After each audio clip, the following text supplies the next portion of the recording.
ایک عورت مرد کے ساتھ اس وقت زیادہ بحث کرتی ہے جب وہ پوری طرح مرد کی پرواہ کرنے لگ جاتی ہے۔ جب بحث کم ہو جاتی ہے تو اس کا مطلب دلچسپی بھی کم ہو جاتی ہے۔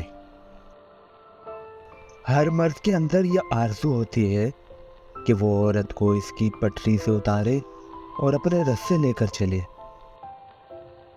عورتیں بڑی سخت دماغ ہوتی ہیں، یوں تو انہیں صنف نازک کہا جاتا ہے، مگر جب واسطہ پڑے تو معلوم ہوتا ہے کہ ان جیسی صنف کرخت دنیا کے تختے پر اور کوئی میسر نہیں۔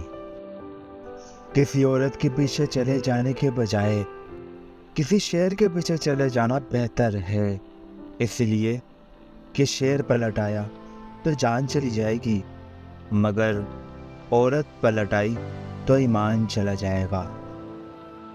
طلاق کے 80% واقعات کے پیچھے ایک عورت کا ہی ہاتھ ہوتا ہے۔ ساس بہو جب تک اپنا اپنا مقام نہ جانیں گی تب تک عورت کے ہاتھوں عورت ذلیل ہوتی رہے گی۔ اپنی بیٹیوں کو اپنے قریب کیجیے اس سے پہلے کہ وہ کسی اور کے قریب ہو کر خود کو تباہ کر لیں۔ جن گھروں میں عورتیں خاموش اور مرد فیصلے کرتے ہیں، ان گھروں میں برکتیں راج کرتی ہیں۔ جو عورت تمہیں مسرت کرے، اس کے ساتھ صرف 2 کام کر لیں، وہ تمہیں قبول کر لے گی۔ اس کی نفرت کے باوجود اس کی عزت و آبرو کی حفاظت کرو۔